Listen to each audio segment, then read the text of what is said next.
أعوذ بالله من الشيطان اللعين الرجيم. بسم الله الرحمن الرحيم. اللهم صل على محمد وآل محمد. رجعنا لكم مقطع جديد حبايبي، الله يحفظكم إن شاء الله من هذا المرض.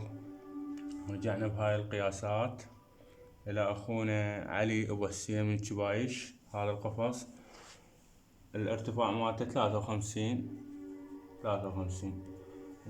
الطول مالته 60. نجي للنزال. هذا النزال هذا 35 حسب قياسات اللي طلبها أبو حسين. هذا السقف مالت القفص، صيادة فول مواصفات على اللمسة. نرجع داخل القفص، نبدأ من جوا. هاي الجرارة، وذني 4 أوادين للبلبل شرحنا عليه المقطع السابق. وهذا جانب القفص، شوفوا شلون مرتب كبير. وهاي الخلف مالت القفص. هذين الصيادات اللي يحب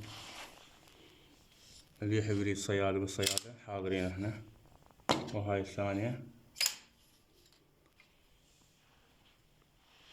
إن شاء الله لا تنسون من هذا المقطع باللايك والاشتراك بهذا القناة اللي ما مشترك.